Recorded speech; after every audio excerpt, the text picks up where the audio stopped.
नमस्कार। नेचुरोपैथी अंतर्राष्ट्रीय नेचुरोपैथी दिवस 18 नवंबर की इस श्रृंखला में आज आपका स्वागत है। आज का जो विषय है बहुत सुंदर है, क्योंकि भारतीय संस्कृति की बात करें, हमारे भारतीय धर्म ग्रंथों की बात करें तो बिना श्रृंगार के है ना स्त्री को अधूरा माना गया है ना। विवाह के बाद या विवाह के पहले स्त्रियों को श्रृंगार बहुत है ना, उनको चार चांद लगा देता है। और एक तरह से धर्म शास्त्र में इसको जरूरी भी माना गया है, क्योंकि इसमें चिकित्सकीय उपयोग भी है, चिकित्सकीय आधार भी है। तो आज हम जो बात करने वाले हैं, बिंदी, कंगन, चूड़ी, सिंदूर, ये सब 16 श्रृंगार कैसे काम करते हैं, क्योंकि अभी हमारा कल एक बहुत बड़ा व्यवहार है ना, जिसमें हमारी माता शक्ति उपवास करती है ना? तो इन सब चीजों को ये सही मौका है जब हम इसको समझेंगे। तो आज हमारे बीच मौजूद है साधना विजय जी, अनिता गुप्ता जी। ये अपने को पूरे इसके बारे में बताएंगे। तो मैं आप सबकी मदद से इनवाइट करना चाहूंगा साधना, आचार्य साधना दीदी को। तो स्वागत करें। नमस्ते दीदी। नमस्कार। नमस्ते। नमस्ते आप सबको। नमस्ते। श्रृंगार और करवा चौथ की इसमें आपका स्वागत है। आप इसमें जो एक चार चांद लगाने वाले है ना, तो हाँ जी। अब शुरू कर सकते जी। करवा चौथ पे श्रृंगार का बहुत महत्व है, स्त्रियों के श्रृंगार का बहुत महत्व है। तो इसीलिए करवा चौथ के अवसर पे हमने ये टॉपिक लिया, क्योंकि हमारा मिशन है ड्रगलेस भारत बनाना और हमारे वैदिक साइंस को वापस लोगों तक पहुंचाना, ताकि उसको यूज करके, उसको अपनाकर वो किस तरह अपने को स्वस्थ रख सकते हैं। तो आज का हमारा जो टॉपिक है वो है 16 श्रृंगार। स्त्रियों में कहा जाता है कि 16 श्रृंगार ये स्त्रियों के खूबसूरती को बढ़ाता है, और इस 16 श्रृंगार का स्त्रियों के जीवन में शादी के बाद से बहुत महत्व होता है। शादी में जब वो 16 श्रृंगार करती हैं तो उनकी खूबसूरती में बहुत निखार आता है। उसके बाद शादी के बाद जितने भी त्योहार हो उसमें उनको वो 16 श्रृंगार करना बहुत जरूरी, पहले के जमाने में बहुत जरूरी होता था वो 16 श्रृंगार करना, ताकि जो स्वास्थ्य से रिलेटेड हमारी प्रॉब्लम्स हैं वो बैलेंस होती रहें। तो 16 श्रृंगार जो होते हैं वो स्त्रियों की खूबसूरती के साथ साथ उनके फिजिकल और मेंटल हेल्थ पर भी पॉजिटिव इफेक्ट डालती है। शादी में इसका बहुत महत्व है और त्योहारों में इसका बहुत महत्व है, लेकिन आजकल सदियों से चले आ रहे इन रिचुअल्स को कई लोग नहीं मानते हैं और कई लोग इसको रूढ़िवादिता कहते हैं। तो अगर हम कहें कि इसके पीछे का जो साइंटिफिक तथ्य है, जो हमारे ऋषि मुनियों ने इतने रिसर्च करने के बाद ये चीजें बनाई थी, ताकि हमारे कुछ एक्यूप्रेशर पॉइंट्स एक्टिवेट होते रहें, श्रृंगार करने से वो एक्टिवेट होते रहें, और हमारे जो हार्मोनल सिस्टम है, हमारा सर्कुलेटरी सिस्टम है, वो बैलेंस रहे। ये तथ्य उन्हें नहीं मालूम है, इसीलिए वो इसको रूढ़िवादिता कहते हैं और इसीलिए उसको अपनाने में कतराते हैं वो। तो आज हमारा टॉपिक यही है कि हम ये बताएं कि वो 16 श्रृंगार किस तरह आपके जीवन में स्वास्थ्य को की रक्षा करते हैं। 16 श्रृंगार जो है वो हमारे वैदिक साइंस में इसको चंद्रमा की 16 कलाओं से जोड़ा गया है, और ये चंद्रमा की 16 कलाएं स्त्रियों के मेंस्ट्रुएशन साइकिल से जुड़ी हुई हैं। मेंस्ट्रुएशन के साइकिल के दौरान स्त्रियों में फिजिकल और मेंटल बहुत सारी नेगेटिविटी आती है। तो जब हम ये 16 श्रृंगार करते हैं, समय समय पे ये 16 श्रृंगार करते हैं, तो जो उनसे पॉइंट्स दबते हैं, जो उनसे पॉइंट्स एक्टिवेट होते हैं, वो इन नेगेटिविटी को दूर करते हैं। मतलब वो अंदर के पॉइंट्स को इतने बैलेंस कर देते हैं कि वो नेगेटिविटी हमारे पास आ नहीं पाती है। तो इस तरह हम देखते हैं कि ये जो 16 श्रृंगार है, ये हमारे खूबसूरती को बढ़ाने के साथ साथ हमारे नर्वस सिस्टम, हमारे हार्मोनल सिस्टम और हमारे सर्कुलेटरी सिस्टम, इन तीनों को बैलेंस करती है। अगर हमारे हार्मोन सिस्टम बैलेंस रहेंगे तो हमारी बॉडी में से प्रॉपर हार्मोन्स निकलेंगे। प्रॉपर हार्मोन्स निकलेंगे तो हम खुश रहेंगे। हम खुश रहेंगे तो हमारी जो इम्यूनिटी सिस्टम है वो अपने आप डेवलप होएगा, क्योंकि इम्यूनिटी सिस्टम को डेवलप होने का एक बहुत अच्छा कारण है, वो है खुश रहना। आप जितने खुश रहेंगे आपका इम्यूनिटी सिस्टम उतना डेवलप होगा। तो जब आपका इम्यूनिटी सिस्टम डेवलप होगा तो कोई बीमारी आप तक आ भी नहीं पाएगी, और गलती से अगर आ गई तो बहुत जल्दी वो खत्म भी हो जाएगी। ऐसे ही नर्वस सिस्टम बैलेंस होता है इससे, सॉरी, नर्वस सिस्टम बैलेंस होता है। तो नर्वस सिस्टम बैलेंस अगर रहेगा तो आपकी एंजाइटी लेवल, आपका तनाव, ये सब आपका बैलेंस रहेगा। और ये सब चीजें अगर बैलेंस रहेगी तो आप सूझबूझ से बहुत सारे काम कर सकते हैं। तो आइए अब हम जानते हैं कि वो 16 श्रृंगार कौन कौन से हैं और उनके पर्टिकुलर एक एक श्रृंगार का क्या महत्व है, इसके बारे में हम जानते हैं। सबसे पहले तो हम ये कहेंगे कि स्त्री के जीवन में शादी का मौका ऐसा मौका होता है जब वो 16 श्रृंगार पहली बार करती है। उससे पहले उनके जीवन में, पहले तो बहुत छोटी-छोटी बच्चियों की शादी हुआ करती थी, तो जीवन में उतना श्रृंगार करने का उनको मौका ही नहीं मिलता था। तो पहली बार जो वो श्रृंगार करती थी, वो शादी के समय ही करती थी। तो शादी के समय का पहला श्रृंगार है आपका शादी का जोड़ा। शादी का जोड़ा लाल रंग का होता है। क्यों ये लाल रंग का होता है? क्योंकि लाल रंग प्रेम का प्रतीक होता है। इसको तो हम धार्मिक मान्यता या पौराणिक मान्यता के अनुसार कह सकते हैं कि ये शुभ, मंगल और सौभाग्य का प्रतीक है। लेकिन साइंटिफिकली भी अगर हम देखें तो लाल रंग जो होता है वो बहुत शक्तिशाली और प्रभावशाली होता है। और अगर हम एक्यूप्रेशर, कलर थेरेपी इनमें जाएं तो लाल रंग हमारे हार्ट से रिलेटेड होता है। तो अगर लाल रंग हमारे हार्ट से रिलेटेड है तो नेचुरली वो हमारे हार्ट को बैलेंस करेगा। हमारे हार्ट को बैलेंस करेगा तो हमारे विचारों और भावनाओं को स्थिरता देगा। एंजाइटी लेवल हमारा कम करेगा, और एंजाइटी लेवल अगर कम होएगा तो हमारे में एकाग्रता आएगी। हम किसी भी काम को बहुत अच्छे से कर पाएंगे। तो इस तरह लाल रंग का बहुत महत्व है। हालांकि आजकल जो लड़कियां हैं वो डिफरेंट डिफरेंट कलर्स पहनती हैं, तो लाल रंग का अगर पहनती हैं तो ज्यादा एंजाइटी में, और जो उस समय शादी के समय आपके मन में जो डिफरेंट डिफरेंट नेगेटिव विचार आते हैं, उन सब चीजों से आपको काफी आराम मिलेगा। दूसरा जो हमारा श्रृंगार है वो है गजरा। गजरा जो है वो खूबसूरत खूबसूरत प्राकृतिक श्रृंगार है, और गजरा ज्यादातर चमेली के फूलों से ही बनाया जाता है। धार्मिक या पौराणिक दृष्टि से अगर कहा जाए तो गजरा हमें ताजगी देता है, और शादी के समय हमारे मन में बहुत सारे नेगेटिव एंड पॉजिटिव विचार आते हैं। लड़की के मन में बहुत सारे पॉजिटिव और नेगेटिव विचार आते हैं, क्योंकि उसे जगह बदलनी होती है, उसे अपना घर बदलना होता है। तो उसके मन में बहुत सारे उथल पुथल, नेगेटिव, कंफ्यूजन में वो रहती है हमेशा। तो गजरे, चमेली के फूल की जो गंध होती है वो उसमें वो सारे इस नेगेटिविटी को हटाकर एक ताजगी भरती है उसके। सॉरी, वो उसके अंदर एक ताजगी भरती है, और उसके मन से वो जो नेगेटिव विचार हैं वो हटाती है। अब अगर हम साइंटिफिकली देखें तो चमेली का फूल जो है वो, उसकी गंध जो है वो किसी भी मनुष्य को आपकी ओर आकर्षित करती है, किसी को भी अपनी ओर आकर्षित करती है। और जब वो आकर्षित करती है तो वो पॉजिटिव हार्मोन्स का सिक्रेट करती है, और पॉजिटिव हार्मोन्स जब सिक्रेट होते हैं तो नेचुरली आपका हार्मोनल सिस्टम सही होता है, आपका सर्कुलेटरी सिस्टम सही होता है, और आप तनाव रहित हो जाते हैं।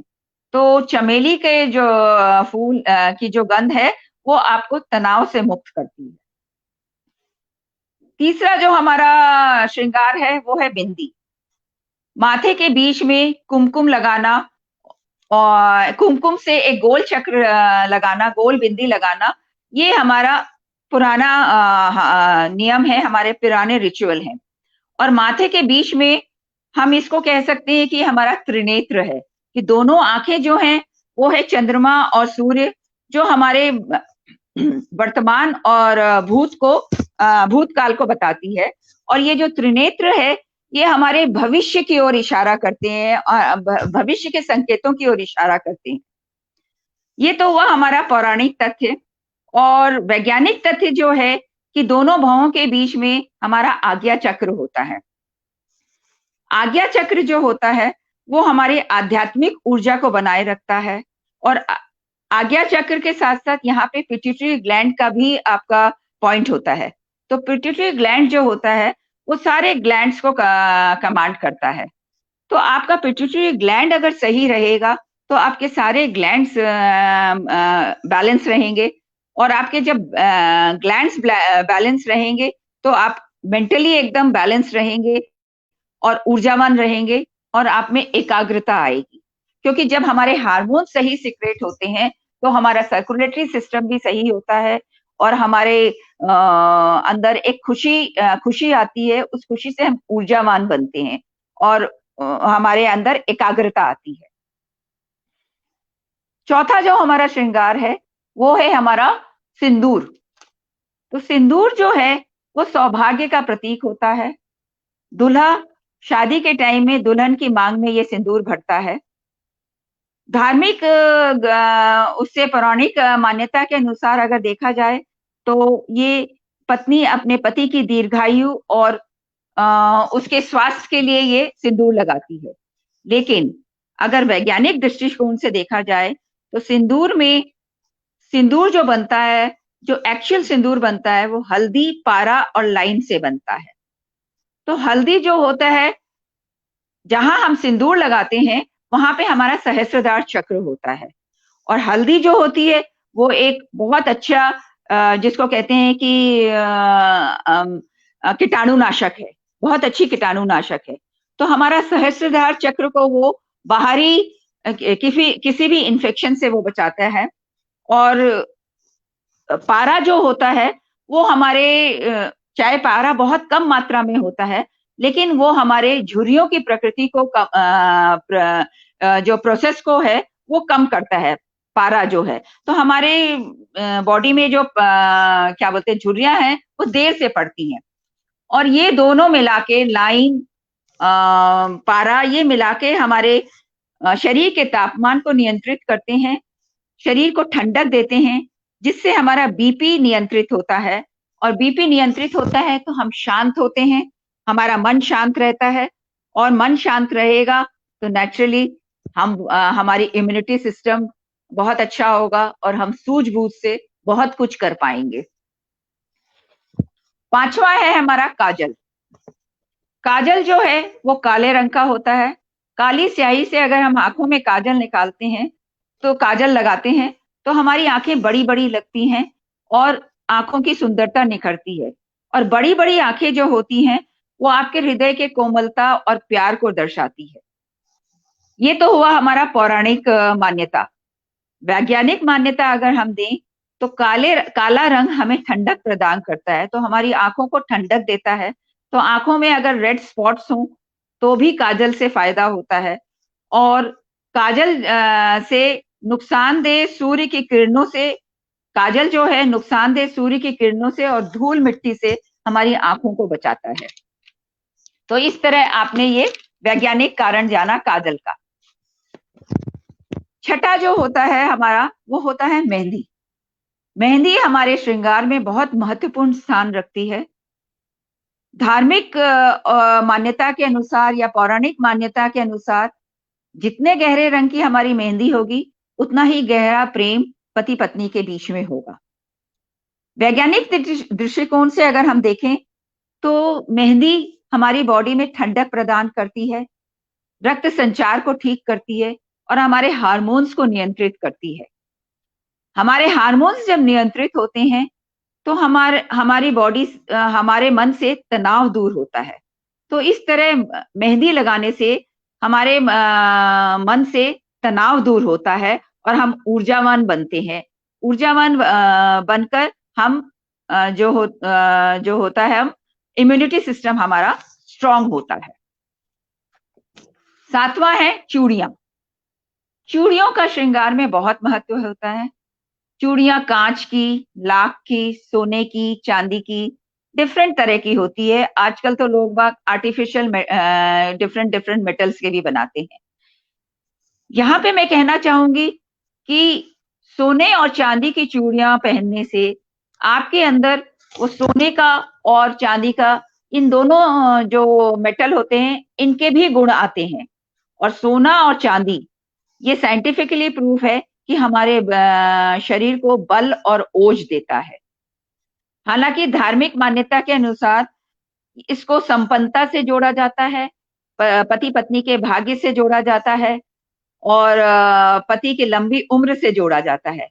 लेकिन साइंटिफिकली ये प्रूफ है, चूड़ियों की खनकता से, चूड़ियों की आवाज से स्त्रियों की हड्डियां मजबूत होती है। वो किस तरह?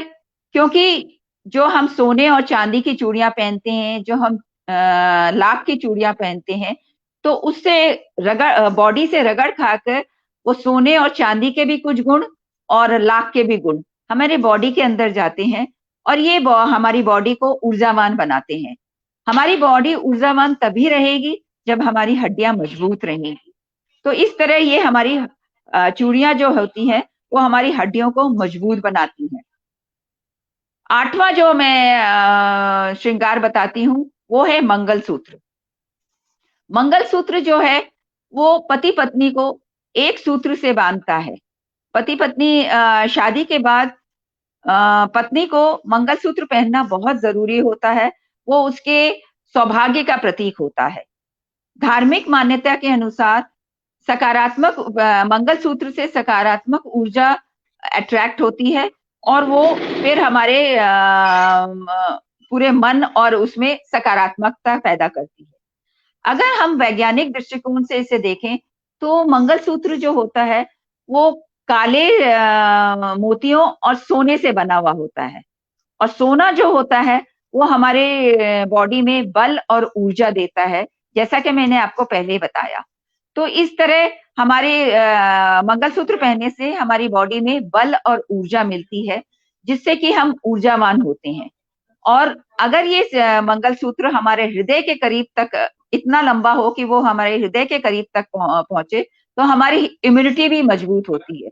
क्योंकि हृदय के पास थाइमस ग्लैंड होता है, और थाइमस ग्लैंड हमारी इम्यूनिटी के लिए बहुत जिम्मेदार होता है। तो अगर इतना लंबा मंगलसूत्र हम पहने, तो हमारा वो थाइमस ग्लैंड एक्टिवेट होता रहता है, और जिस कारण हमारी इम्यूनिटी मजबूत होती है। तो इस तरह आपने जाना कि ये जो 8 श्रृंगार हैं, वो किस तरह हमारे स्वास्थ्य से रिलेटेड है। अब आगे मैं अनीता जी को इनवाइट करना चाहूंगी, जो बताएं कि बाकी 8 जो श्रृंगार हैं, वो किस तरह हमारे स्वास्थ्य से रिलेटेड हैं। आइए अनीता जी। सबसे पहले तो अनीता जी का स्वागत है। और मातृशक्ति का 16 श्रृंगार मातृशक्ति से इसलिए जोड़ा है क्योंकि महिलाएं एक ऐसी शक्ति है जिनको हार्मोनल कई डिसबैलेंसेस आते हैं। वो पॉजिटिव भी हैं, और जैसे संतान का, परिवार का, और महिला ही एक ऐसी शक्ति है जो सबको बांधे रखती है। तो इसीलिए महिलाओं के 16 श्रृंगार के ऊपर बहुत जोर दिया गया। पर यहाँ यदि मैं पुरुष भाई की भी बोलूँ ना, तो ये हाथ में लच्छा बांधना, माथे पे तिलक लगाना, यहाँ तक कि पैरों में कड़े पहनना। आप हनुमान जी को देखोगे, उनके पैर में कड़ा मिलेगा आपको।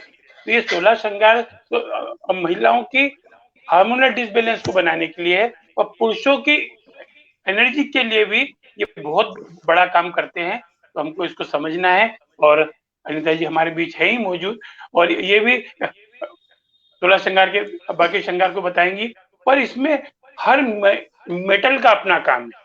आर्टिफिशियल चीजें तो लाइफ भी आर्टिफिशियल हो जाएगी। यदि हम ओरिजिनल चीज पहनते हैं, जरूरी है सोना चांदी पहने, कांच और लाख भी अपना काम करते हैं, है ना। तो अनिता जी का स्वागत करते हैं, आचार्य अनिता गुप्ता जी।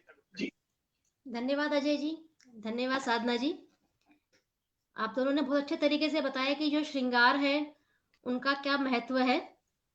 अब हम श्रृंगार स्त्रियों के लिए प्रारंभ से ही आवश्यक चीज बनाई गई। हमारे जो ऋषि मुनि थे, वो रिसर्चर थे, वे यह जानते थे कि हमारे लिए क्या चीजें आवश्यक है, तो जिनको हम दैनिक जीवन में अगर हम शामिल कर लेते हैं अपने, तो उससे हमें क्या होता है कि एक तो हमें उन्हें अपनाना सुविधाजनक होता है, और वे जहाँ हमारी सुंदरता को बढ़ाते हैं श्रृंगार, वही हमारे स्वास्थ्य के रक्षक का भी काम करते हैं। उसके लिए हमें स्पेशल एफर्ट्स ना करना पड़े, इसलिए उनको आभूषणों के रूप में उनका रूप दे दिया गया। तो अभी हमने 8 आभूषण जाने और 8 अलग-अलग प्रकार की चीजें जानी कि जिनका प्रयोग करने से या सुंदरता में हमारे 4 चाँद लगते हैं, वहीं हमारे स्वास्थ्य की भी रक्षा होती है। उसी प्रकार इसमें एक शामिल होता है बोरला। बोरला जो होता है वो गोल होता है, राजस्थान में इसका प्रचलन है, बाकी अन्य जगह पे मांग टीके का प्रचलन है। तो मांग टीका भी जैसे यहाँ पर लगाया जाता है, जहाँ हम मांग भरते हैं, वहीं पर एक आभूषण मांग टीका या बोरला धारण किया जाता है। यहाँ पे जब हम इसको धारण करते हैं, तो यहाँ पर हमारी पीनियल ग्लैंड आती है, जिसे तीसरा नेत्र भी कहा जाता है। पीनियल ग्लैंड जो हमारी होती है, ये हमें आध्यात्मिकता की ओर लेकर जाती है। हमारे अंदर आध्यात्मिक शक्तियां जागृत होती है, हम ईश्वर की प्रति और प्रकृति की तरफ हम जागृत होते हैं। साधु संत जो हैं, ये अपनी पूजा पाठ और साधना से इस अपने नेत्र को जागृत करते हैं। और जब हम इन बोरला को या मांग टीका को जब हम पहनते हैं, तो इनका हल्का हल्का स्पर्श इस ग्लैंड पर होता रहता है, और ये अपना प्रेशर हमारे इस ग्लैंड पर डालते रहते हैं।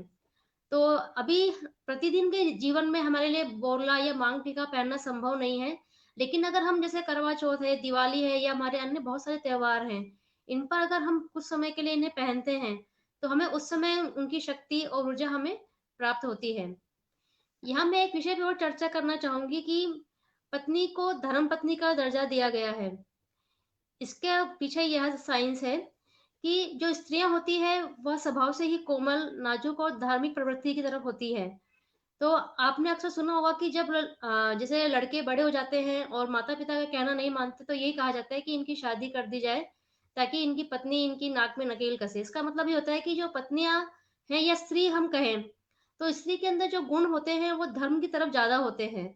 घर में पूजा पाठ का आयोजन करना, उनके लिए तैयारी करना, जैसे घर में अगर बहन बेटियों का भी आगमन होता है, तो उन्हें क्या दिया जाए, क्या लेन देन करना, इन सब के प्रति सोच विचार रखना, और उसके लिए अपने पति को कहना कि आपको सब चीज लेकर आनी है। तो इस प्रकार से धर्म पत्नी का दर्जा इसलिए तो दिया गया है कि वो धर्म की तरफ न केवल पति को बल्कि पूरे परिवार को लेकर चलती है, इसलिए उसे धर्म पत्नी का दर्जा शादी के पश्चात दिया जाता है। जिस प्रकार से हमने जाना कि बोरला या मांग टीका लगाने से हमारी जो पीनियल ग्लैंड है वो हमारी जागृत होती है। इसके पश्चात जो हमारे श्रृंगार के अंदर आता है, वो है हमारी अंगूठी। अंगूठी हम अपनी उंगलियों में धारण करते हैं। तो अंगूठी जब हम जहाँ धारण करते हैं, हमारे एक्यूप्रेशर के दृष्टिकोण से हमारे वाइटल ऑर्गन्स, मतलब जो हमारे महत्वपूर्ण ऑर्गन्स है, हमारे हार्ट, लंग्स, हमारे स्प्लीन, किडनी, ये हमारे विभिन्न ऑर्गन जो है, ये हमारी अलग अलग उंगलियों पर आते हैं। तो जब हम यहाँ पर अंगूठियां पहनते हैं, तो उनके ऊपर प्रेशर पड़ता है, और प्रेशर पड़ने से वो हमारे ऑर्गन एक्टिव रहते हैं। और इसी विषय में हमने एक बार दीपिका शर्मा से भी चर्चा करी एस्ट्रोलॉजी के अनुसार। तो एस्ट्रोलॉजी के अनुसार भी जो अंगूठियां पहनने के लिए बताई जाती है, जैसे मूंगा, पन्ना, अलग अलग रंग की, सफेद मोती, तो ये जो अंगूठियां होती है, ये भी अलग अलग ग्रह का नेतृत्व करती है। उस पर जो रंग हम इस्तेमाल करते हैं, उसी प्रकार एक्यूप्रेशर में हम कलर थेरेपी, मैग्नेट थेरेपी के द्वारा या मेथी की पट्टी के द्वारा हम उन ग्रहों के साथ साथ ऑर्गन्स का भी ट्रीटमेंट करते हैं। और हम जब सोने में, हमारे यहाँ सोने का प्रचलन अधिक है, क्योंकि सोना जो है ये ऊष्मा और ताकत प्रदान करता है। तो जब हम सोने में मंडी हुई अंगूठियां पहनते हैं, तो हमारा वहाँ पे जो प्रेशर है वो एक तो उचित तरीके से होता है, क्योंकि सोना जो होता है उसका तापक्रम वो बहुत अधिक गर्म करने के बाद ही वो पिघलता है। तो अगर हम बहुत गर्म प्रदेश में भी हम रहते हैं, और अगर हम सोना पहनते हैं, तो हमारे लिए नुकसानदायक नहीं होता है। तो पहले अंगूठी के साथ साथ हथफुल भी जैसे शादी में पहनाए जाते हैं। तो हथफुल पहनने से प्रेशर जो है वो और अधिक बढ़ जाता है। इसके अलावा जो हमारे पाम के ऊपर वाले, हमारी हथेली के ऊपर जो पॉइंट्स होते हैं, वो भी हमारे प्रेशराइज होते हैं। तो देखा जाए कितना अद्भुत हमारे यहाँ संगम है, कि हमारे यहाँ पहले से ही तैयार कर दिया जाता है कि एक लड़की नए घर में, नए परिवेश में प्रवेश करने जा रही है, वहां उसको नए लोगों से और नई समस्याओं से सामना करना होगा। तो उसको पहले से ही फिजिकली और मेंटली प्रिपेयर कर दिया जाता है कि उसको उस समय तनाव ना हो, और उस समय वहां पर वो अकेली होती है, अपने मायके में, अपने परिवारजनों से दूर। तो ऐसे में उसका स्वास्थ्य की भी रक्षा ये गहने, आभूषण और जो हमारी परंपराएं हैं, ये उसकी एक माता की तरह करती रहती है। तो इस प्रकार से हमने जाना कि विभिन्न, जब हम हाथों में अपनी अंगूठियां पहनते हैं, तो उन अंगूठियों को पहनने से जो हमारे वाइटल ऑर्गन से उन पर प्रेशर पड़ता है, और वे हमारे एक्टिव रहते हैं। इसके पश्चात हमारा है बाजूबंद। बाजूबंद जो हमारा यहाँ पर पहना जाता है हाथ के ऊपर। तो बाजूबंद पहनने से जहाँ हमारे हाथों की जो मांसपेशियां हैं वो मजबूत तो बनती है, इसीलिए राजा महाराजा भी बाजूबंद पहनते थे। तो उसको पहनने से उनके अंदर शक्ति बढ़ती थी, युद्ध के समय जो उनका जो पराक्रम होता था वो बढ़ जाता था। उसी प्रकार से जैसे तलवार है, भाला है इत्यादि, वो काफी भारी चीजें होती थी जिन्हें उन्हें संभाल के और उनके साथ युद्ध करना होता था, तो उनको धारण करने की भी उन्हें ताकत प्राप्त होती थी।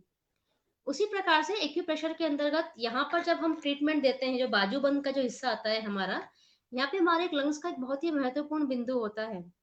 जब इस बिंदु के ऊपर प्रेशर पड़ता है तो उससे हमारी सांस लेने की क्षमता, हमारे अंदर प्राण वायु बढ़ जाती है।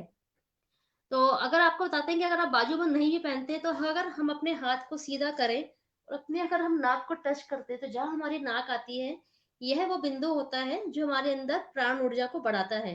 इसको अगर हम सिंपल प्रेशर भी देते हैं इस प्रकार से, अगर हम, तो प्रेशर देने से भी हमारे अंदर की प्राण वायु बढ़ती। जैसे इस समय कोरोना काल चल रहा है और स्पेशली लंग्स की प्रॉब्लम सबको है, तो हम सभी को चाहिए कि हम यहाँ पे अपना प्रतिदिन 1 से 2 मिनट, दिन में 2 बार हम यहाँ पे अगर हम प्रेशर देते हैं इस प्रकार से, तो जो हमारे लंग्स है वो हमारा एक्टिव हो जाते हैं। तो इस प्रकार से हमारे बाजूबंद को पहनने से जो हमारे लंग्स है वो एक्टिव होते हैं और जो हमारे श्वास की जो प्रणाली है वो हमारी अब उचित हो जाती है। इसके बाद हमारा आता है कमरबंद। कमरबंद के अंदर हम कमर के ऊपर एक पट्टी, तगड़ी जिसे कहा जाता है, उसको धारण करते हैं। तो हमारे एक्यूप्रेशर के अंतर्गत एक मेरिडियन जिसे हम कहते हैं, ऊर्जा के स्रोत जिसे कहा जाता है, उसे बेल्ट मेरिडियन ही कहा जाता है। ये बेल्ट मेरिडियन वहीं पर आती है जहां पर जेंट्स बेल्ट पहनते हैं और जो महिलाएं तगड़ी पहनती है। तो यहाँ पर हमारे ऐसे बहुत सारे हमारे यहाँ पर पॉइंट्स होते हैं जिनको पहनने से हमारे कमर में दर्द नहीं होता। अगर हम आज से 70-80 वर्ष पूर्व जाएं, हमारी दादी नानी के जमाने में जाएं, तो उनके ऊपर वर्कलोड हमसे भी अधिक था और बल्कि उनके काम दिन भर झुक के ही करने के होते थे। जैसे कि वो चक्की चलाती थी, पानी भरना जाके तालाब से, नदियों से, और भी ऐसे बहुत सारे काम थे जो उन्हें झुक झुक के ही करने होते थे, क्योंकि उस समय मशीनें नहीं थी और स्वयं ही ये सारे कार्य करने होते थे। तो उस समय उनके जो कमर की रक्षा है वो तगड़ी करती थी। तगड़ी का जब प्रेशर कमर पे पड़ता रहता था तो जो हमारे पॉइंट्स हैं वो एक्टिव रहते थे और उससे हमें कमर का दर्द और साथ ही वाइट डिस्चार्ज की प्रॉब्लम और यूट्रस से संबंधित बहुत सारी बीमारियां हैं, वो कमर पर पट्टी या तगड़ी पहनने से नहीं होती थी। और इसी श्रृंखला में हम आगे चलते हैं और आपको एक चीज मैं यहाँ पे एक चर्चा और करना चाहूंगी कि हमें नेवल के नीचे हमें सोने के आभूषण धारण नहीं करने चाहिए, क्योंकि नेवल के नीचे के जो हमारे ऑर्गन्स होते हैं उन्हें हमें ठंडक प्रदान करनी होती है, इसलिए हमारे इसमें चांदी पहनने की ही प्रथा है। सिर्फ हमने देखा है कि जो हमारे देवी देवता हैं उनकी ही मूर्तियों में सोने के आभूषण होते हैं, क्योंकि वे उसको धारण कर सकते हैं, उनमें इतनी क्षमता है, हमारे इतनी क्षमता नहीं है। इसलिए हमें नेवल के नीचे अपने जितने भी हम आभूषण पहनते हैं वो हमें चांदी के ही पहनने चाहिए। आजकल आर्टिफिशियल ज्वेलरी का प्रचलन बढ़ रहा है, लेकिन आर्टिफिशियल ज्वेलरी हम जो भी धातु अपने शरीर पर धारण करते हैं वो बहुत ही आंशिक स्वरूप में हमारे शरीर के अंदर भी प्रवेश करती है। इसलिए हमारे यहाँ सोना, चांदी, तांबा, इस प्रकार के ही जो हमारी जो धातुएं हैं जो हमारे शरीर के लिए स्वास्थ्यवर्धक है, इन्हीं का ही हम प्रयोग करते हैं। और यहाँ पे मैं एक चीज और चर्चा करूंगी, हमारे यहाँ सिर्फ महिलाओं को नहीं, नवजात शिशु को भी, शिशु जब पैदा होता है तो उसके बाद भी उसको काले धागे के अंदर जैसे सोना चांदी जो होता है वो चांद सूरज के रूप में या तांबे के सिक्के उसको पहनाए जाते हैं।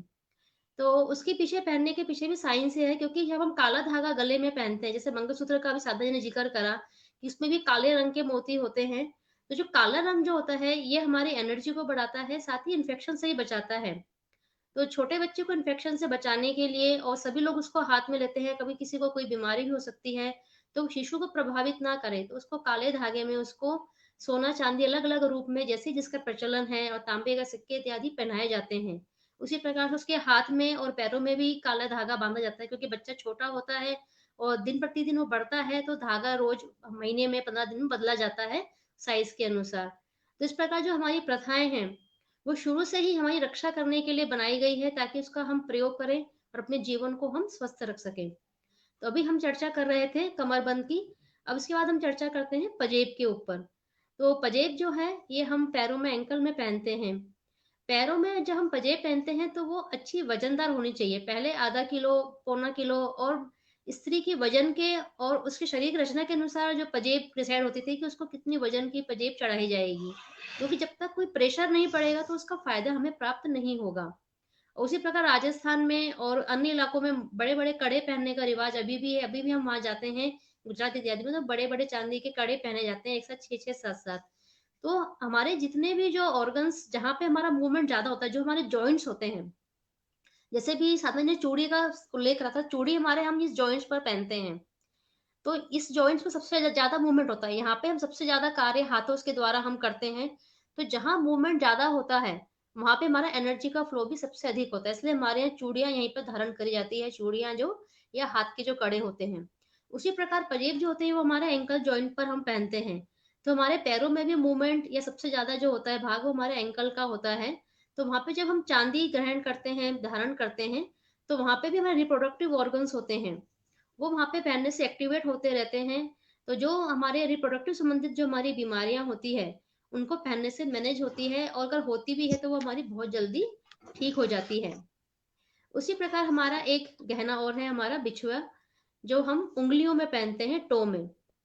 तो अंगूठे में भी पहनने का रिवाज है और उंगलियों में भी पहनने का रिवाज है। तो आपको बता दूं कि हमारे जो पैरों की उंगलियां हैं ये भी मूवमेंट, हम चलते फिरते हैं उंगलियों के माध्यम से, हम हमें सपोर्ट मिलता है। तो हमारी उंगलियों में जो हमारे अंगूठे के साथ वाली उंगली है, आजकल सभी ज्यादातर महिलाएं केवल एक ही बिछुआ पहनती है, लेकिन हमारे यहाँ तीनों जो हमारे अंगूठे के साथ उंगलियां हैं, तीनों में ही बिछुआ पहनने का रिवाज है। तो जो हमारी पहली उंगली जब हम वहां पे बिछुआ पहनते हैं, तो जो उसकी लोकेशन है जहां हम बिछुए को पहनते हैं, वहां पे हमारे नेवल का पॉइंट आता है। जैसे अजय जी हमें हमेशा नाभि के बारे में बताते हैं, नाभि में तेल लगाने से, ये विभिन्न प्रकार के इत्र लगाने से हम नाभि का डिसलोकेशन ठीक कर सकते हैं। उसी प्रकार एक्यूप्रेशर में यहाँ पर एक पॉइंट होता है, जब उसको हम प्रेशर देते हैं तो हमारी नाभि डिसलोकेट नहीं होती है, या अगर हो चुकी है तो अपने स्थान पर आ जाती है। तो हमारे देखो ऋषि मुनि ने कितना अच्छा हमारे लिए एक प्रयोजन करा कि उन्होंने वहां पे बिछिए का प्रावधान कर दिया कि अगर हम बिछिया वहां पर पहनते हैं तो हमारी नाभि डिसलोकेट नहीं होगी। उसी प्रकार उसके पश्चात की जो हमारी उंगलियां हैं, वहां हमारे टिश्यू मेरिडियंस आते हैं। टिश्यू हमारे फैट के लिए है वहां पे और फाइब्रोइड्स के लिए है। तो जैसे आजकल महिलाओं में सिस्ट की प्रॉब्लम बहुत अधिक है, यूट्रस में या ओवरीज में। तो पहले अगर हम जाएं तो पहले सिस्ट ये सुनने में आता ही नहीं था। अगर हम अपनी दादी नानी से जिक्र करते हैं कि सिस्ट हो गई है, तो कहते हैं कि ये क्या चीज है, क्योंकि उन्होंने ये चीज कभी देखी नहीं, ना कभी सुनी उन्होंने, क्योंकि उस समय बिछुआ, और अभी तो बिछुए बहुत छोटे छोटे पहने जाते हैं, उस समय भारी भरकम बिछुए पहने जाते थे। तो उनको पहनने से वहां के जो पॉइंट्स होते थे प्रेशराइज होते थे, तो वह हमारे फैट को और फाइब्रोइड्स को कंट्रोल करते थे। जिस प्रकार से हमने जाना कि हमारे यहाँ के जो श्रृंगार है वो इतना अद्भुत संरचना बनाई गई थी। इसी में हमारे एक झुमके के बारे में मैं बताना चाहूंगी कि जैसे झुमका हम कानों में जहाँ पहनते हैं, तो वहां पे हमारे आई के मतलब हमारी आंखों के पॉइंट्स होते हैं, उससे हमारी आंखों की ज्योति बनी रहती है। और उसी के आसपास हमारे फेशियल पॉइंट्स भी होते हैं, जो हमारे चेहरे की सुंदरता को भी बनाए रखते हैं। तो जब हम झुमके पहनते थे, झुमके के आसपास भी हमारे थोड़ा सा झुमके का जो साइज होता था, उसके आसपास भी स्ट्रक्चर थोड़ा बड़ा बनाया जाता था। तो हमारे जो ये पूरा लोब है, लगभग हमारा लोब पूरा उसमें कवर हो जाता था। तो लोब के ऊपर हमारे ब्रेन के बहुत सारे पॉइंट्स आते हैं। तो जब वो हम चलते फिरते हैं, झुमका हिलते हैं, तो उनको हिलने से जो हमारे पॉइंट्स से प्रेशराइज होते हैं। उसी प्रकार अगर हम जब पहाड़ी इलाकों की तरफ अगर हम जाते हैं, तो हम वहां देखते हैं कि वहां पे वो कानों में कई छेद करवा के रखते हैं, और उन सभी छेदों को वो आपस में इस प्रकार का गहना पहनते हैं कि उसमें एक सोने की लट या तार होता है, और सभी को वो कवर करते हुए जाता है। तो इसके पीछे भी एक साइंस है। वो यह है कि वो पहाड़ी इलाकों में जो होता है ऑक्सीजन की मात्रा, जैसे जैसे ऊपर हम चढ़ते हैं तो ऑक्सीजन की लेवल कम होने लगता है वातावरण में। तो ऐसे में सांस फूलना, अस्थमा, खांसी की प्रॉब्लम होती है। लेकिन जब हम ये कर्ण बिंदु के यहाँ पे छेदन करवा लेते हैं और अलग अलग यहाँ पे हम धारण कर लेते हैं अलग अलग प्रकार के यहाँ पे आभूषण, तो हमारे अंदर बॉडी में ऑक्सीजन की जो मात्रा है वो कम नहीं होती थी। जैसे हमने एक बाजूबंद के बारे में जाना कि बाजूबंद पहनने से ऑक्सीजन लेवल हमारा मेंटेन रहता है, उसी प्रकार से यहाँ पे जब हम कानों पे छेद करवा लेते हैं अलग अलग एंगल से, और उन पे हम जब वस्त्र या आभूषण हम पहनते हैं वहां पे, तो हमारा ऑक्सीजन लेवल हमारा मेंटेन रहता है।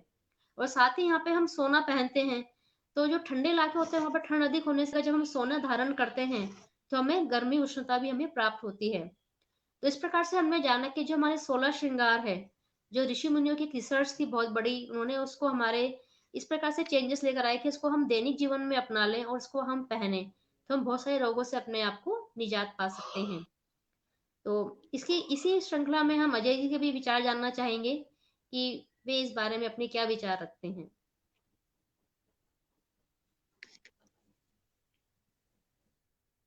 बहुत सुंदर 16 श्रृंगार को आप दोनों ने इतना प्यारे तरीके से समझाया। पर यहाँ जैसा आपने बताया यूट्रस का पॉइंट, पैरों में बिछिया का पॉइंट, सब कहीं ना कहीं एक्यूप्रेशर पॉइंट है और मातृशक्ति के उद्धार के लिए। और जिस घर में मातृशक्ति शक्ति के रूप में होती है, जैसे अपन जितनी भी नौ दुर्गा देखें, 16 श्रृंगार की बात सब में आती है। और 16 श्रृंगार में जैसे अनिता जी ने बताया कि कमर के ऊपर सोना पहनना है, कमर के नीचे चांदी पहनना है। क्यों? तो इसमें भी ठंडे गर्म इसका स्वभाव होता है, वो स्वभाव उनको। पर आजकल एक नई फैशन चली है, वो 16 श्रृंगार में नहीं है। नाभि के अंदर पिनिंग करने लगे लोग, जीभ में पिनिंग करने लगे, आईज में पिनिंग करने लगे। तो ये सब नेचर के अगेंस्ट काम कर रहे हैं। 16 श्रृंगार पूरा ऑथेंटिक और पूरा प्रूव्ड सिस्टम है 16 श्रृंगार का।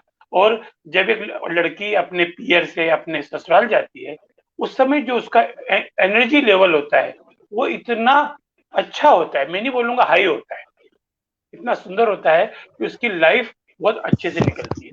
और आजकल हो क्या रहा है, जैसे जैसे हम अपने आप को मॉडर्न घोषित कर रहे हैं, तो हम फेरों में लाल साड़ी के बजाय दूसरी साड़ी पहनने लगे, आर्टिफिशियल ज्वेलरी पहनने लगे। तो आर्टिफिशियल ज्वेलरी सुंदरता के लिए अच्छी है, पर वो चिकित्सा का काम नहीं करती है ना। तो इसमें और क्या क्या ध्यान हमको रखना चाहिए? 16 श्रृंगार तो है ही, और अभी करवा चौथ का भी व्रत है, तो 16 श्रृंगार के अलावा श्रृंगार में हम क्या ध्यान रख सकते हैं कि हम और इसको सुंदरता बढ़ा सकते हैं? साधना विजय दीदी, आचार्य साधना विजय जी, इसके बारे में बताएं। हाँ जी, तो 16 श्रृंगार में हम जो मेन चीज हमको ध्यान रखना है वो है, एक, हमें जो गहने पहनने हैं वो कोशिश करें कि सोने के और चांदी के हों। क्योंकि अगर हम कुछ दिन भी अगर ये पहनते हैं तो ये जो सोने और चांदी के गहने हैं, ये इस मेटल की ऊर्जा भी आपके अंदर जाती है, शरीर से रगड़ खाड़ के आपके अंदर जाती है, तो वो आपको ऊर्जावान बनाती है। आप जो आर्टिफिशियल ज्वेलरी पहनते हैं, वो जो मेटल होता है वो आपको ऊर्जावान नहीं बनाता है।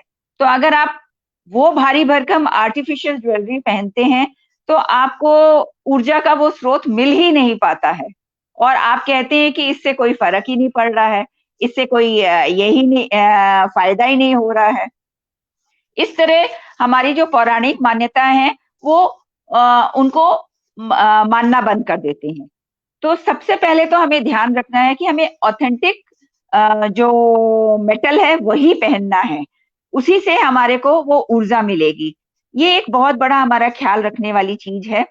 और जो भी गहना है वो इतना होना चाहिए, इतना भारी हो, मतलब वो होना चाहिए कि वो उस पॉइंट पे दबाव दे सके। जैसे चूड़ियां जब हमें पहनने हैं तो चूड़ियां हमें काफी सारी पहननी चाहिए, चाहे वो कांच की ही आप पहने, क्योंकि यहाँ पे जब आप इतने लंबे चूड़ियां पहनेंगे, इतने दूर तक आप काफी सारी चूड़ियां पहनेंगे, तो वो एक दबाव बनेगा यहाँ पे। और यहाँ पे हमारे जो ऑर्गन्स होते हैं, रिप्रोडक्टिव ऑर्गन्स होते हैं, और हमारी ऊर्जा का जो ऑर्गन्स होते हैं, उन पे जब दबाव पड़ता है तो हम ऊर्जावान बनते हैं।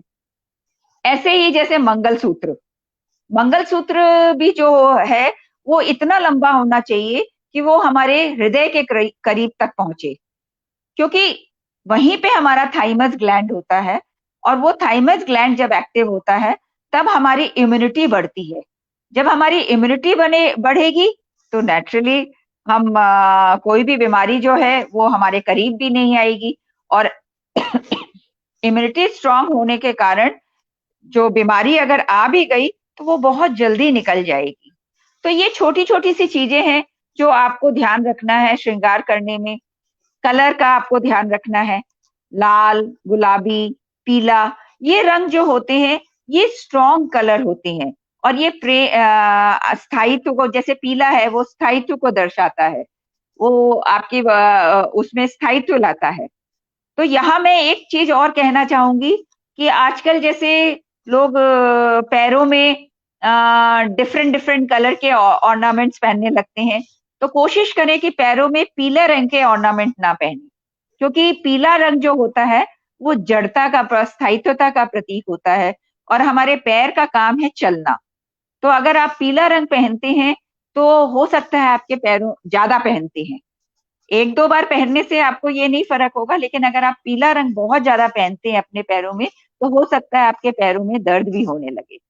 तो इन सब चीजों का अगर आप ध्यान रखते हैं तो बहुत सारी चीजों में आपको फायदा हो सकता है। हाँ अजय जी, आपकी आवाज नहीं आ रही है। 16 श्रृंगार तो अपने हैं ही, पर यहाँ अपनी जो वह फुटवेयर में भी आप ध्यान रखें। फुटवेयर भी हमको अपने ऊंची हील वगैरह पहनने की बजाय जो एक नेचुरल तरीके से फुटवेयर को भी पहने। और जैसा आपने बताया कि नेल पेंट हो या कलर, तो उसमें आर्टिफिशियल में नहीं जाए। और ये सवाल मैं अनिता जी से करना चाहता हूँ कि नेचुरल वर्सेस आर्टिफिशियल, क्या बताएंगे इसमें आप? अनिता जी अपना। हमारा तो हमेशा जी यही प्रयास रहता है कि हम सबसे ये कहें कि आप प्रकृति के नजदीक रहिए। अगर हम प्रकृति की तरफ देखेंगे तो प्रकृति हमें अपने आप ही जवाब देती है। जैसे कि आजकल नेल पेंट लगाने का रिवाज है, लेकिन पहले हमारे यहाँ यहीं पे आलते का रिवाज था। जी जैसे कि मेहंदी भी हम हर मौसम में, जैसे जब बहुत अच्छा है कि अब नॉर्थ इंडिया है, यहाँ पे ठंड अत्यधिक पड़ती है और जो मेहंदी की प्रकृति वो ठंडक भी प्रदान करती है, तो हम कई बार मेहंदी नहीं लगा सकते, तो इसके लिए आलते का प्रबंध है। तो आलता जो है ये फूलों से बनाया जाता है, पिंक कलर का होता है, डार्क पिंक कलर का। तो इसका जो रंग का भी अपना महत्व है। पिंक कलर जो है ये हमारे मन से जुड़ा हुआ है, लिम्बिक सिस्टम से। तो जब हमने अपने प्रैक्टिकल में भी अनुभव किया है कि जैसे हमारे पास जब भी पेशेंट आता है तो हम उससे कलर पूछते हैं कि आपका मनपसंद कलर कौन सा है। तो जो लोग कवि हृदय होते हैं, जो सिंगिंग के लाइन में होते हैं या बहुत सॉफ्ट नेचर के होते हैं, वो हमेशा मजेंडा रंग या डार्क पिंक कलर पसंद करते हैं, क्योंकि इसका संबंध लिम्बिक सिस्टम से है। हम जब पिंक रंग देखते हैं तो हमारे मन खुश हो जाता है। तो उसी प्रकार से हमारे यहाँ आलते का प्रावधान है। तो हमारे यहाँ पहले नखों पे, पैरों के भी नाखूनों पे और हाथ के नाखूनों पे भी, और उनके चारों तरफ एक लाइन से बनाई जाती थी आलते की। और अभी भी ये प्रचलन बहुत सी जातियों में है कि वो आलता हमेशा रोज डेली लगा के रखते हैं। तो आलता लगाने से जो होता है वो हमारा मन इन्हांस रहता है और साथ ही इम्यूनिटी को भी बढ़ाता है। जैसे कि हमने पहले अपनी चर्चा की थी रंगों के ऊपर, हमने की थी कि होली में हम गुलाबी रंग है जो हमारे नेचुरल कलर है, इनका हम प्रयोग करते थे। तो इनका प्रयोग करने से हमारे अंदर की जो इम्यूनिटी है वो हमारी स्ट्रांग होती है। तो इसी प्रकार नेल पेंट अगर हम इस्तेमाल करते हैं तो कोशिश करिए कि वो अच्छी क्वालिटी का हो। बहुत हल्की क्वालिटी का अगर आप इस्तेमाल करते हैं तो हमारे जो नाखून जो होते हैं हमारे, ये हमारे विंडोज है। तो हम कॉस्मोस से जो हमें एनर्जी हमारी बॉडी में प्राप्त होती है, उनको प्राप्त करने के ये हमारे चैनल है। अगर इनको हम नेल पेंट लगा के ब्लॉक कर देते हैं, आजकल नेल पेंट के ऊपर भी एक लेयर और लगाई जाती है कि जल्दी से नेल पेंट ना निकले, तो हमने इस विंडो को और भी अधिक ब्लॉक कर दिया। तो जो कॉस्मोस है यहाँ पे हमारे चक्रास हैं, जिस प्रकार से हमारी बॉडी में 7 चक्रास मेन है जो हमारे स्पाइन के ऊपर होते हैं, उसी प्रकार से हमारे नाखूनों के ऊपर भी चक्रास होते हैं जिन्हें एनसीएच कहा जाता है। तो अगर हमने इनको ब्लॉक कर दिया तो जो हमारी एनर्जी है हमें कॉस्मोस से मिलनी चाहिए थी, वो हमें नहीं मिलती। और अगर आप देखेंगे कि अगर अपने नाखूनों से अगर आप नेल पेंट निकालेंगे तो आपको गुड फील भी होता है। और कोशिश करिए कि आप जो भी कलर इस पर लगाएं वो रेड की फैमिली के हों। जैसे रेड कलर हो गया, पिंक हो गया, मजेंटा हो गया, इस प्रकार के रंगों का इस्तेमाल करें। आजकल ब्लैक, ब्लू और बहुत से रंग जो इस्तेमाल किए जा रहे हैं वो आपको नुकसान प्रदान करेंगे। हमने ऐसे बहुत से पेशेंट जो हमारे पास आते थे, अगर वो कहते थे कि मेरे सिर में दर्द हो रहा है, मुझे हैवीनेस है, तो हम उनके नाखून चेक करते थे तो उनके नाखूनों में हमेशा रंग बिरंगा रंग लगा होता था। हमने कहा कि आप उसको पहले तुरंत रिमूव कीजिए। और रिमूव करते वो खुद ही कहते थे कि हमें गुड फील हो रहा है। तो हमको समझाते थे कि आप पे लाल रंग है, पिंक कलर है, इस प्रकार का अगर आप कलर लगाते हैं तो आपको अधिक फायदा। एनर्जी वाले कलर वहां होना, ये चीज आपने बहुत अच्छा बताया। एक 16 श्रृंगार साधना जी आपने बताया बहुत अच्छे से। एक श्रृंगार इसमें मिस हो रहा है जो पंजाब में बहुत चलता है, क्योंकि और इसका अपने वेद पुराणों में कई वर्णन नहीं है। एक लिपस्टिक, पंजाबी में आप देखोगे तो सुहाग की निशानी माना जाता है लिपस्टिक। तो लिपस्टिक के अंदर कौन सा कलर चुना, आजकल तो लोगों ने क्या क्या है, जिस रंग की साड़ी उस रंग की लिपस्टिक, और पता नहीं क्या क्या प्रयोग कर रहे हैं। थोड़ा सा लिपस्टिक को भी तुला श्रृंगार में आप कैसे अच्छा मानते हैं साधना दी? बताएं प्लीज। जैसे कि नॉर्थ इंडिया में लिपस्टिक बहुत चलती है, लेकिन पहले भी ये श्रृंगार में था, तो पहले पान से रंगा जाता था इसको। जी जी। पान खा के, मतलब जो नए दूल्हा दुल्हन होते हैं उनको पान भी दिया जाता था खाने के लिए, तो पान से उनका जो होठ होता है वो लाल रंग का रंग जाता था। और लाल रंग जो होता है वो आपका प्रेम और सौहार्द का प्रतीक होता है। तो मैं ये कहना चाहूंगी कि लिपस्टिक भी जो है वो आप ऐसी लगाएं जो लाल रंग से रिलेटेड हो। काली, ब्राउन, ये और सब नेचुरल हो, और नेचुरल नेचुरल हो, नेचुरल हो। जी। अगर आप पान खा के अपने होठों को लाल करते हैं तो ये तो सबसे ही अच्छा है, लेकिन आप लिपस्टिक लगा के जो करते हैं तो लिपस्टिक में जो बहुत सारी चीजें होती हैं, जैसे पारा होता है, ये सब होता है, आप ज्यादा लगाते हैं तो ये चीजें नुकसान ही करती हैं आपको। तो आप कोशिश करिए कि इसे कम से कम लगाएं, और जब भी लगाएं तब भी इसको रेड कलर के से रिलेट, जैसे वो हो, जैसे पिंक हो, रेड हो, मैरून हो।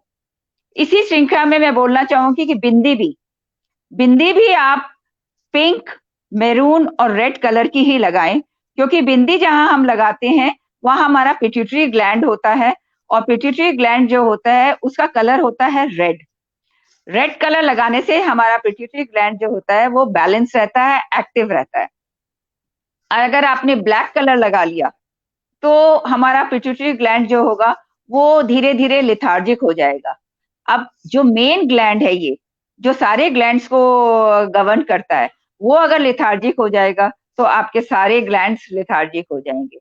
तो मैं यही कहना चाहूंगी कि लिपस्टिक और बिंदी, ये आप, मतलब कोई भी आप श्रृंगार जो कलर आप लगाते हैं वो आप लाल रंग से रिलेटेड अगर आप लगाते हैं तो आपको ज्यादा ज्यादा फायदा होता है ऊपर वाले हिस्से में। पैरों में अगर आप लाल के साथ साथ हरा भी अगर लगाते हैं तो भी आपको फायदा होगा, क्योंकि पैरों का काम है चलना, और हरा रंग जो है वो प्रकृति के जैसे चलायमान है, इसी को दर्शाता है। तो पैरों में आप लाल के साथ साथ हरा भी अगर करते हैं तो वो आपको नुकसान नहीं पहुंचाएगा, लेकिन ऊपर वाले हिस्से में, आपके डायफ्राम से ऊपर वाले हिस्से में आप कोशिश करिए कि लाल से रिलेटेड कलर ही आप लगाएं, जैसे लाल, पिंक, मैरून। तो आपको, आपकी जो ऊर्जा है वो एनहांस होती रहेंगे, आपके जो ग्लैंड्स हैं वो एनहांस होते रहेंगे। जी अजय जी। तो आपने जैसा बताया कि आज्ञा चक्र, पिट्यूटरी ग्लैंड, यहाँ पे ब्लैक नहीं लगाना। तो ये जो हमारे छोटे हाँ छोटे जी, से बच्चे होते हैं, जो न्यूली बोर्न बेबी, उनको भी नजर का टीका लगाना है तो साइड में लगा लें, यहाँ हाँ, नहीं लगाए बीचों ये, बीच नहीं क्योंकि लगाना है, साइड में लगाना है। हाँ, ये आज्ञा तो चक्र के एकदम स्थान पे। सही बात है। हाँ, सही हाँ, बात है और एकदम से। मातृशक्ति का तो बहुत ताकत होती है, और घर में लक्ष्मी आती है ना। तो आपने ये सब चीजें बताई।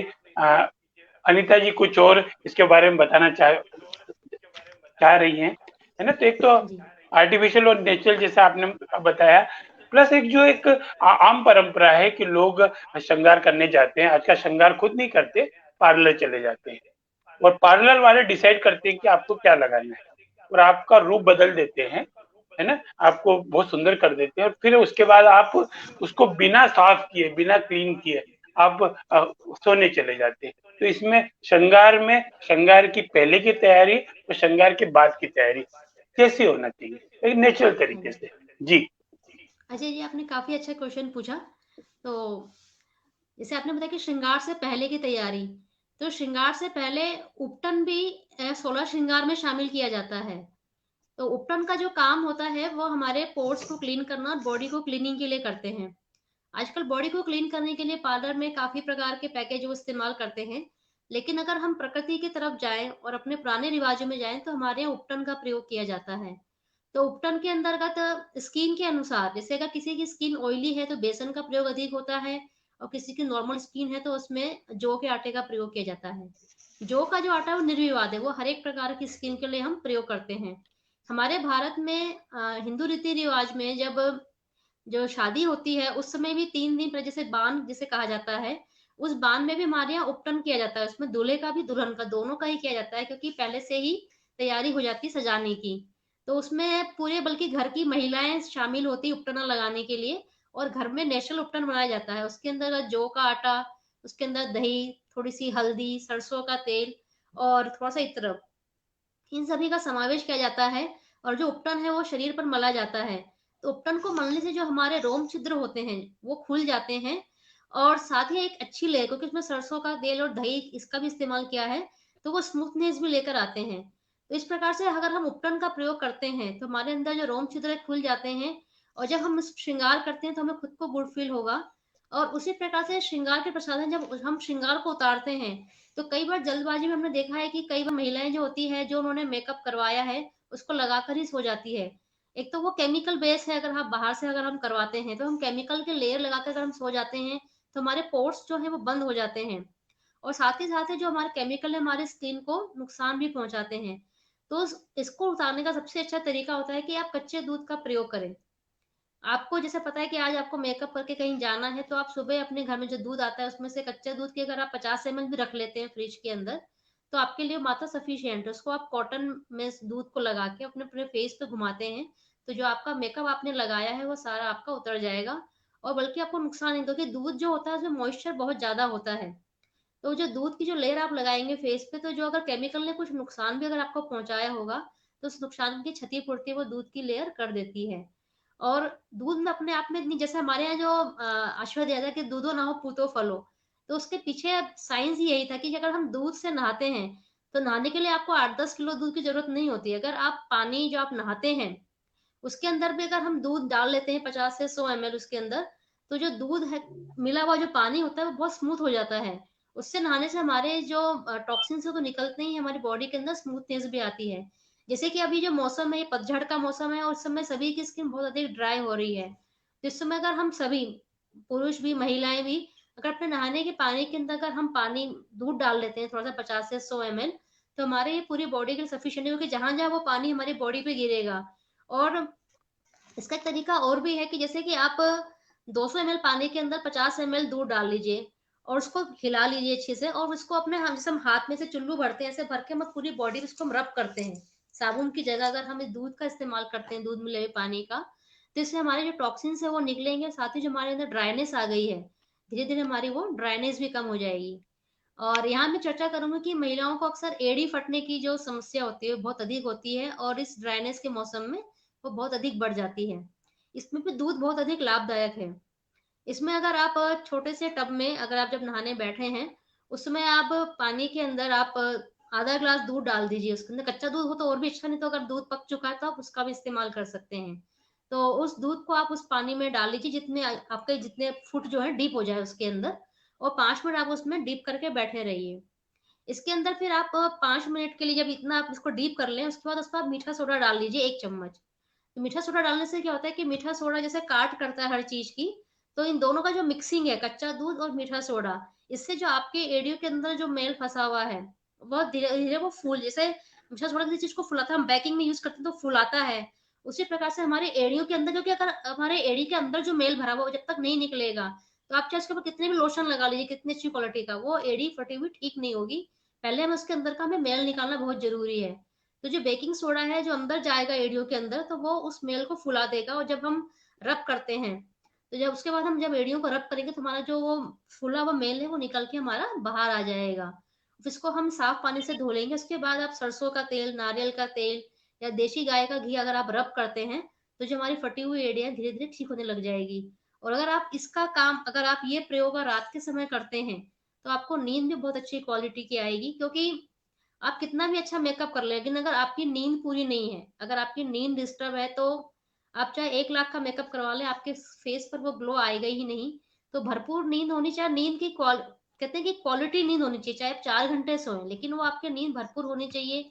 उस समय वो साउंड स्लीप होनी चाहिए। तो इस समय नींद आने की समस्या होने लग जाती है उम्र के हिसाब से या वैसे भी।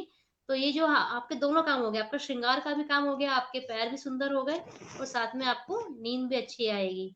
इस प्रकार छोटे छोटे टिप्स है, जैसे मैंने आज पहले भी जिक्र किया था एक बार, जैसे अजय जी ने कहा कि हम क्लीनिंग के लिए इस्तेमाल करते हैं, क्या करें नेचुरल। तो नींबू का पानी, जैसे कभी कभी आप दूध का इस्तेमाल कीजिए, कभी जैसे हमारा जो नींबू होता है, कच्चा नींबू, आप 200 ml पानी के अंदर एक आधा नींबू काट के निचोड़ लीजिए, उसको अच्छे से आप मिला लीजिए। तो उस पानी को भी ऐसे आप ऐसे चुल्लू में भर के आप पूरे बॉडी पे अगर हम रब करते हैं तो नींबू खट्टा होता है, तो जो हमारे बॉडी में टॉक्सिन, हमारे ऊपर जो डेड लेयर इकट्ठी हो जाती है स्किन के ऊपर, डेड स्किन, उसको निकालना बहुत जरूरी है। क्योंकि अगर डेड स्किन की लेयर हमारी बॉडी के ऊपर रहेगी तो हमारे रोम छिद्र बंद हो जाएंगे और जो हमारे कॉस्मोस से एनर्जी मिलनी चाहिए, आपको बता दें जो हमारे एक एक रोम है वो भी हमारे चक्र है। अगर हम आयुर्वेदिक एक्यूप्रेशर में जाए तो हमारी बॉडी के अंदर करोड़ों चक्रास है, जहां भी जो भी गोल चीज है वो हमारे चक्र है। जैसे हमने एनसीएच जाने, ऐसे हमारा एक एक रोम कूप भी गोल होता है, तो वो भी हमारे चक्र है। अगर हम पूरी बॉडी को, जैसे आजकल सनस्क्रीन क्रीम लगाने का फैशन चला हुआ है कि हम बाहर जाएं तो काले नहीं होंगे, हम सनस्क्रीन क्रीम लगा लेते हैं, तो वो क्रीम जो होती है वो हमारे पूरे फेस की जो स्किन है उसको ब्लॉक कर देती है, जो रोमकूप है हमारे वो बंद हो जाते हैं। कभी कभार जी अत्यधिक आवश्यक है 2-3 घंटे के लिए लगाना तो ठीक है, लेकिन अगर आप पूरे पूरे दिन अपनी स्किन को अगर आप ब्लॉक कर देते हैं तो आपको समझ स्वेटिंग रुक जाएगी या आपकी स्किन काली नहीं होगी, लेकिन आगे चल के 5-10 साल के बाद आपको स्किन से रिलेटेड बीमारियां आपको ऐसी हो जाएगी जिनको ठीक करना आपके लिए बहुत ही मुश्किल हो जाएगा। क्योंकि जो हमारे अंदर 10 लेयर्स होती है हमारी स्किन की, धीरे धीरे वो स्किन से हमारी बॉडी के अंदर जाएगी, जितनी भी वो हमने स्किन क्रीम लगाई है, और वो हमारे जो त्वचा का जो हमारा काम है उसको वो रोक देगी। तो हमें कोशिश करना चाहिए कि हम जितनी नेचुरल चीजें हैं उनका अगर हम प्रयोग करें, इसमें सबसे अच्छा होता है गुलाब जल। गुलाब जल का जो प्रयोग होता है, अगर आप नेचुरल गुलाब जल प्राप्त कर लेते हैं कहीं से, तो गुलाब जल जो है वो आपके जो सन की जो रेज है उसके नुकसान से आपकी स्किन को बचाता है। और आपको गुलाब जल और जैसे जो भी नारियल का तेल है, अभी ठंड आ रही है, बादाम का तेल या अखरोट का तेल है, तो आपको अपने बाथरूम में रखना चाहिए। जैसे अगर आप जैसे नहाते हैं, अगर आप नहा के बाहर आने के बाद क्रीम या गुलाब जल इस्तेमाल करते हैं तो आपके जो रोम खूब खुले होते हैं वो हवा से और खुल जाते हैं। तो महिलाओं में अक्सर समस्या होती है कि उनके जो फेस के जो रोम कूप होते हैं वो बड़े हो जाते हैं, छेद, उसके लिए फिर उन्हें बहुत सारी मेहनत करनी पड़ती है। तो अगर आप नहाने के तुरंत बाद अगर बाथरूम में ही अगर आप तेल इत्यादि का प्रयोग करते हैं तो जो आपके रोम कूप खुल गए हैं नहाने से, वो वहीं पर बंद हो जाएंगे, तो उनमें हवा का प्रवेश नहीं होगा। क्योंकि जब उसके अंदर हवा प्रवेश कर जाती है तो जो रोम कूप है उनकी जो स्पेस है वो बड़ी हो जाती है। तो इस प्रकार छोटे छोटे से ये टिप्स है जो नेचुरल हैं, अगर हम इनको हाँ, प्रयोग में जी लाते हैं तो अपनी आपने तो सुंदरता को हम बढ़ा सकते आपने हैं। तो सोलह सोलह श्रृंगार के साथ साथ एक ब्यूटी पार्लर की भी तैयारी करवा दी बहुत अच्छे से, है ना? ग्रेट। और यहाँ एक क्योंकि टाइम इज रनिंग फास्ट, समय भाग रहा है, और आप लोगों का, सबका जो भी दर्शक है, सब लोग का भी समय भी बहुत उपयोगी है। तो इस सेशन अब अंत की तरफ है, तो आखिरी में एक ही चीज जो मैंने अनुभव की है, आप कितने भी श्रृंगार कर लें, 16 श्रृंगार कर लें शादी में, पर शादी के फेरे और शादी के विदाई के समय हमें आर्टिफिशियल कपड़े नहीं पहनना है।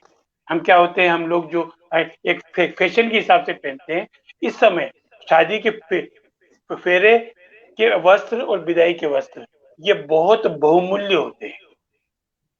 बहुमूल्य मतलब इसका बहुत ही वैल्यू है धार्मिक मान्यताओं में।